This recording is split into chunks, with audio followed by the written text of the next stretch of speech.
Olá pessoal, tudo bem com vocês? Meu nome é Miguel Vomber, apesar do nome eu sou mineiro, arquiteto, urbanista, tá? Estou aqui para conversar com vocês sobre o trabalho que estou desenvolvendo aqui em Patos de Minas e aceitei esse desafio aí da Sou Patos, né? Agradecer a oportunidade e estou à disposição aí para contribuir com as informações sobre Patos de Minas e sobre o trabalho que estou desenvolvendo aqui. Obrigado.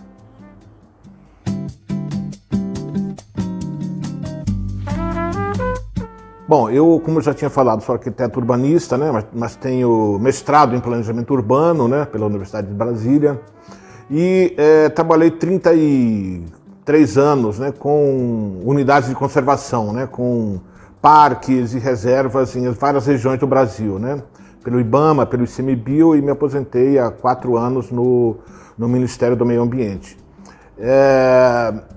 Eu vou falar um pouco da minha vida pessoal, assim, eu sou, na verdade, faço parte de uma família.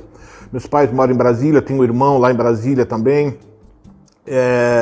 A minha família é ligada muito à parte artística, tá? Minha mãe é uma pintora famosa em Brasília, o meu irmão é um poeta também muito conhecido, muito famoso em Brasília. Outro meu irmão que eu tenho, ele é artista gráfico, né? Então eu puxei um pouco aí para fotografia, né? Eu gosto muito de fotografar, de registrar a história, a natureza, cultura brasileira, né? Já produzi aí 7 livros sobre várias regiões do Brasil, né? Com esse foco aí de mostrar a ocupação, né? Da região, a cultura, né? O potencial turístico, as iniciativas, né, de conservação dos ecossistemas, né? Eu criei um selo editorial chamado Série Ecossistemas Brasileiros, onde a ideia é fazer um livro de cada bioma do Brasil, né? Nós temos 6 biomas, né? Mata Atlântica, Cerrado, Pantanal, Caatinga, Zona Costeira, Amazônia e Mata Atlântica. E, então a ideia é fazer um livro de cada bioma, né? Já fiz 3, né? E sempre trabalhei com meio ambiente, né? Então eu sempre trabalhei na área ambiental, né? Principalmente, né, com parques e unidades de conservação. Já fui chefe de unidade de conservação, né, em São Paulo, Paraná. Já trabalhei também com a Amazônia, com reserva de extrativistas lá do Chico Mendes. Já trabalhei com área de proteção ambiental em Goiás. Eu também trabalhei no Parque Nacional da Chapada dos Veadeiros, lá em Goiás. Então tenho aí, modéstia à parte, aí um pouco de bagagem, né, nessa área ambiental aí. E também gosto muito, né, como eu já falei, né, gosto muito de fotografar, pesquisar sobre esse outro lado do Brasil, né, mostrar que o Brasil tem um potencial muito grande, né, em termos de turismo, né, o brasileiro conhecer mais a história, a cultura que é tão diversificada no Brasil, né, e a relação disso tudo com a questão ambiental, né, com a natureza.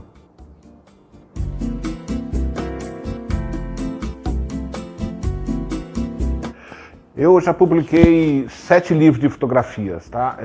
O primeiro foi sobre uma região chamada Guaraqueçaba, lá no litoral do Paraná. Acho que muita gente já deve ter ouvido falar da Ilha do Mel, né? É o norte da Ilha do Mel, Baía de Paranaguá. Então é uma região onde eu trabalhei, onde eu iniciei minha atuação na área ambiental. Então lá produzi um livro de fotos sobre a nossa atuação, sobre as vitórias, sobre as derrotas, enfim, na área ambiental. E sobre a história da região, cultura, né, e, enfim, a região de Guaraqueçaba, lá no litoral do Paraná. O segundo livro foi um livro sobre a Chapada dos Veadeiros, onde eu trabalhei, né, uma região do Brasil, aí no estado de Goiás, que é considerada assim, uma região, hoje nem tanto, mas foi considerada uma região mística, né, esotérica e tal, mas é uma região, a Chapada dos Veadeiros é a região mais alta do Planalto Central brasileiro, então tem muitas nascentes, né, é uma região muito importante do ponto de vista de preservação, de proteção do Cerrado brasileiro. Fiz um livro lá também. Fiz um outro livro, o terceiro livro foi sobre a Serra da Bodoquena, em Mato Grosso do Sul, na região que vocês devem ter ouvido falar, que é a região de Bonito, né? É uma região que já, o município lá, a região que já foi premiada mais de 10 vezes como a capital nacional do ecoturismo, e é uma região também muito interessante, com cavernas, com muitos rios, né, com o Parque Nacional da Serra da Bodoquena, né? Então eu também fiz esse livro sobre a Serra da Bodoquena. O outro livro que eu fiz foi sobre Cubatão. Vocês devem ter ouvido falar de Cubatão, lógico, né? Cubatão sempre foi considerado o Vale da Morte, né, a região mais poluída do Brasil e tal, mas a gente mostrou um outro lado de Cubatão, mostrar que lá tem gente, que lá tem cultura, lá tem história. Cubatão é uma região onde tem a famosa estrada da colonial, né, que ligava ali o litoral de São Paulo com Planalto, né? Tem toda uma cultura nordestina ali em Cubatão, né? Por causa das indústrias, né? Muitos nordestinos foram trabalhar lá e tal. E aí depois fiz um livro sobre a Jalapão, né? Que é o famoso, conhecido Jalapão, na região também de polo turístico, né? Um dos principais polos turísticos do Tocantins.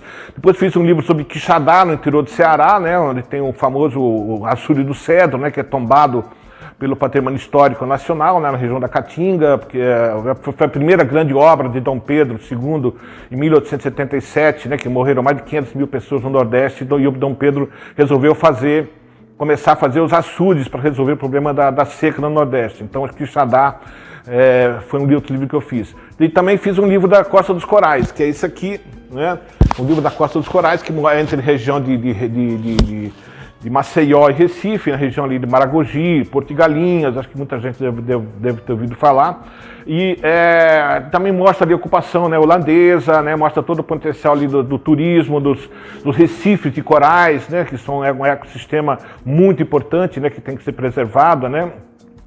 Enfim, são esses os livros que eu já produzi. E agora estou também no processo de produção de um livro sobre o Mocambo, que é o que a gente vai falar depois, daqui a pouco.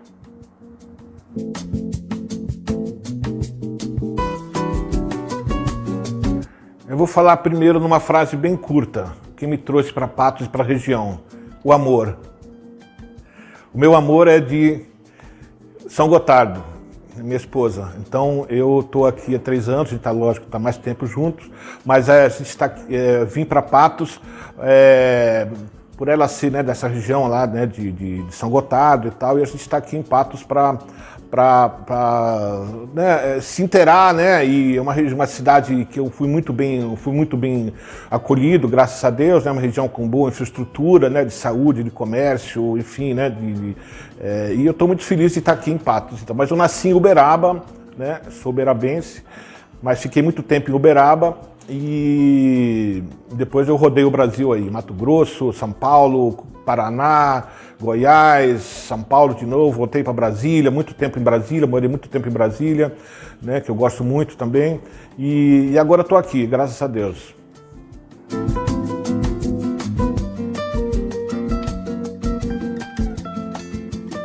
Como eu falei, né, eu trabalhei muito tempo com parques, né, e reservas pelo Brasil, né, e eu moro perto do Parque do Mocambo, inclusive, né, mas eu me interessei muito pelo Parque do Mocambo pelo seguinte: o homem, o ser humano, ele tem que estar mais integrado com a natureza.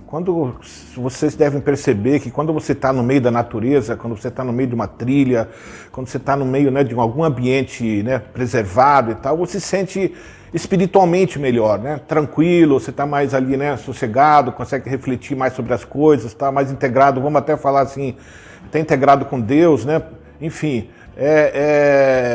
E eu vi que o Parque do Mocambo como é o principal parque, né, principal área verde, né, de Patos de Minas, né, então ela tem não é potencial, ela já é usada, né, mas ela representa muito, né, para a cidade em termos de qualidade de vida, né, em termos de qualidade de vida, o Parque do Municipal de Mocambo é fundamental, né, para Patos, né.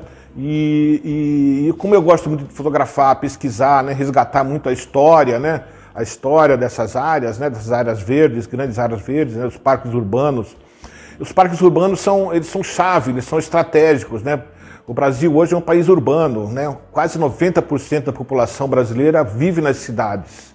Então, esses parques urbanos, eles são super importantes para a sociedade, né, como uma área para as pessoas contemplarem a natureza, estar integrado com a natureza, além dos serviços ambientais, né, que a gente pode falar, os serviços ambientais que essas áreas proporcionam para a cidade, né? Tanto em termos de preservação, né, dos recursos hídricos, né? Por exemplo, o Parque Municipal de Mocambo, né, foi primeira área ali na Mata do Tonheco, né, foi a primeira área de captação de água da cidade, né? Então é uma área que eu acho que é um parque que merece todo o carinho, toda a atenção especial do patense.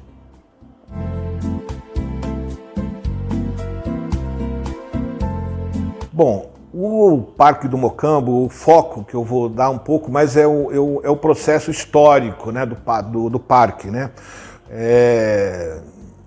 Ele é um parque, né, hoje, ele é um parque mais, vamos falar, de lazer e recreação, né, e tal, do que um parque com uma grande biodiversidade, né, como os outros parques urbanos do Brasil, né? Então eu vou dar um foco um pouco mais nessa questão da história, né, da formação do parque, né, desde da época que antes de ser parque ali, né, que era a principal área primeira, né, área de captação, né, primeira área de abastecimento da cidade, né, ali com as nascentes e tudo. Então isso lógico, isso também vai ser um enfoque. Mas o principal enfoque que eu quero dar é os personagens, né, as pessoas que tiveram um papel nesse processo de criação do parque, né? Desde o Tonheco, né? Quem foi o Tonheco, né? Que eu já consegui informações sobre isso, porque aquela área da mata ali, ela foi tombada, né? Ela foi tombada pelo patrimônio histórico, né? Municipal, né? E patrimônio histórico e cultural, né, de Patos. Então, eu estou fazendo essa pesquisa também do tombamento, como é que foi esse processo, né, antes da criação do parque. E também falar um pouco também aí, por exemplo, dos prefeitos, né, que tiveram um papel importante nesse processo, né, porque o parque também, veja bem, o parque ele foi muitos anos ele foi abandonado. Né, ele teve o seu auge, né, teve muita visitação, depois por problemas de manutenção e talvez muitas vezes até por falta talvez de um apoio político maior ou de uma prioridade e tal, né, a manutenção foi diminuindo e tal, e foi com algumas épocas do parque ele ficou praticamente totalmente abandonado. Então isso tudo vai estar registrado, né, com fotografias. Eu fiz uma pesquisa grande no museu, né, de Patos de Minas, né, onde peguei muitas informações e fotos históricas, né, e tal. Então, vou contar um pouco desse processo todo, né, desde a criação do parque em 1990, né, quem criou o parque lá foi o prefeito Antônio Ramos, Antônio Ramos de Vale, né? Antônio Vale Ramos criou o parque em 1990, apesar de que antes, né, no final da década de 80, o prefeito Arlindo Porto, né, fez todas as obras e tal, tudo, mas quem inaugurou lá foi o prefeito Antônio, né, de Ramos.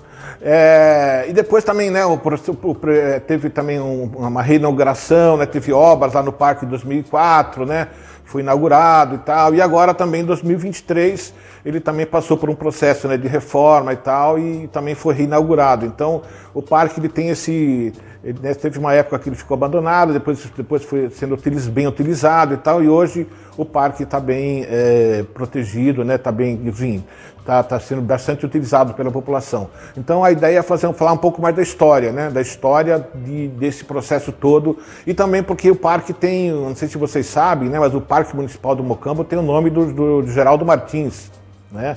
É o parque, quem foi o Geraldo Martins? Por que esse parque tem o nome oficial de Geraldo Martins, né? Em 2003 tem uma lei que transformou o Parque Municipal do Mocambo no nome Parque Municipal Patos de Minas, Geraldo Martins.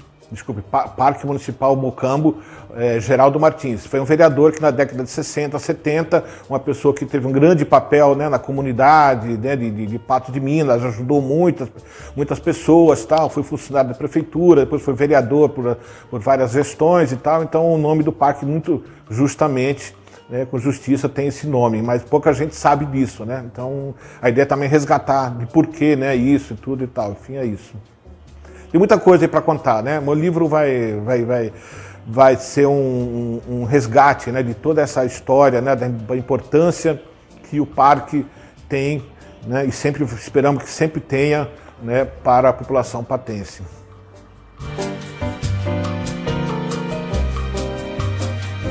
O livro está, vamos falar aí, 70% pronto, né, em termos de pesquisa, em termos de fotos, né, tal, né, ainda falta muita coisa porque eu gosto muito de ir atrás da informação, né, de checar os dados e tal, tudo, né. Já entrevistei várias pessoas, né, já conversei com o maior historiador, né, da região, né, de Patos e de todo, eu acho que de toda a região, né, que é o Oliveira Melo, né, o historiador que publicou muitos livros já sobre Patos, sobre Paracatu, sobre enfim todo. Conversei também muito com o pessoal do museu, né, que me apoiou muito. Conversei com ex-assessores, né, de prefeitos também, que me ajudaram muito, né. Com alguns prefeitos também já conversei, né? Então, e também conversando com os ambientalistas, né, com todo mundo que que teve uma participação nesse processo aí de construção, né, de informações e tal, tudo sobre o Parque Municipal do Mocambo, né? Então, já entrevistei também, eu fui também no pessoal da Unipam, né, que tem um papel importante no Patos de Minas, né, e alguns professores, né, que já fizeram trabalhos lá na região, né, o pessoal da prefeitura lá, né, da diretoria de meio ambiente. Então, tá indo bem.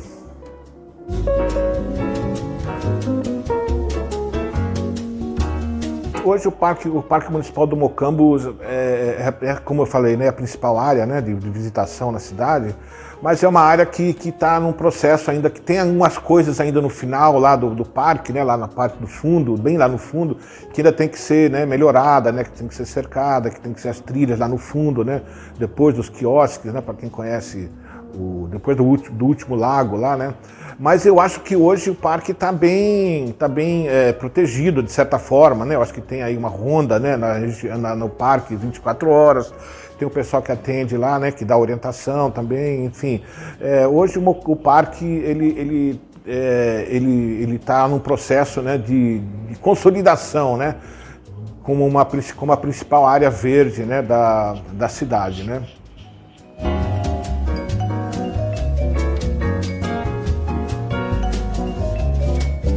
Bom, depois que me aposentei há 4 anos, eu montei um curso, um curso que chama-se Criação e Gestão de Unidades de Conservação Urbanas, né? E porque depois de se aposentar você tem que fazer alguma coisa também, né? Então eu resolvi montar esse curso, né? E é um curso, até pela minha formação, né, de arquiteto e urbanista, com foco nas unidades de conservação urbanas, né? Apesar de que hoje o curso até mudou de nome, né? Hoje é Como Criar e Gerir Unidades de Conservação Municipais, né? Que no fundo é praticamente a mesma coisa, mas eu quero dar um foco um pouco mais no município, né? É um curso que já capacitou mais de 500 pessoas, né? É um curso que capacita, né, os gestores, a comunidade, as ONGs, o pessoal que tem interesse em conhecer, né, e se capacitar profissionalmente, e até né, de forma acadêmica, né, porque é um curso de média duração e tudo. Então é um curso que já capacitou aí muita gente e hoje eu estou aqui, né, até me colocando à disposição também, né, de Patos de Minas. Eu acho que esse curso ele poderia servir aí para os municípios, né, do noroeste de Minas, né, do Alto Paranaíba, né, para fazer com que os municípios criem, né, unidades de conservação municipais, até porque tem a questão do ICMS ecológico, né, os municípios que criam parques, considerados unidades de conservação, né, eles aumentam a arrecadação, né, do município em termos do ICMS ecológico, né. Então eu acho que a região, né, tem aí, por exemplo, o Rio Paranaíba tem a nascente, né. A nascente do Rio Paranaíba é dentro lá do município do Rio Paranaíba, né? Então essa área ela tem que ser protegida, né? Ela tem que ter um cuidado maior. É uma nascente que é um símbolo, né, para o rio, para esse rio tão importante para o Brasil. Então eu estou me colocando à disposição e tal. Eu acho que esse curso ele poderia contribuir até para ser um instrumento de educação ambiental também.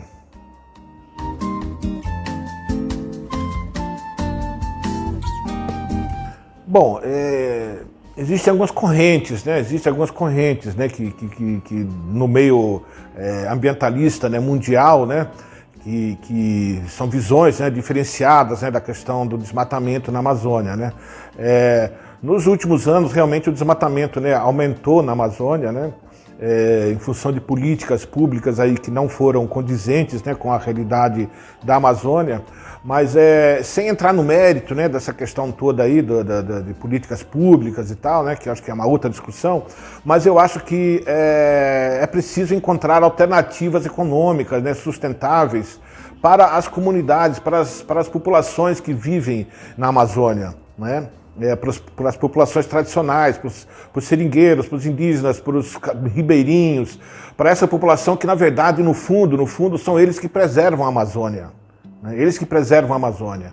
Então, e também estimular recuperação de áreas degradadas. O Brasil hoje tem 53 milhões de hectares de áreas degradadas. Por que não existe uma política pública, uma lei, uma legislação que incentive a ocupação dessas áreas? A Amazônia tem muitas áreas degradadas, né, já abandonadas. Deveria existir uma legislação, né, que incentive, né, o proprietário, né, a receber recursos para poder recuperar essas áreas, né, com reflorestamento ou com outras atividades econômicas condizentes com aquela realidade, que seria muito mais vantajoso economicamente, né, recuperar essas áreas, né, do ponto de vista ambiental, né, do que ficar investindo, né, em fiscalização, né, em todas essas ações aí que são importantes, mas que são e que se perdem ao longo do tempo, né? Mas acho que é importante essas alternativas econômicas para a população. Nesse governo atual existe aí um programa, né, um programa contra o desmatamento, né, que é um programa aí que acho que, como já teve resultados muitos anos atrás, ele está sendo reaplicado agora, e a nossa esperança é que esse programa, né, do Ministério do Meio Ambiente e Mudança Climática seja aplicado na prática. Então acho que é isso.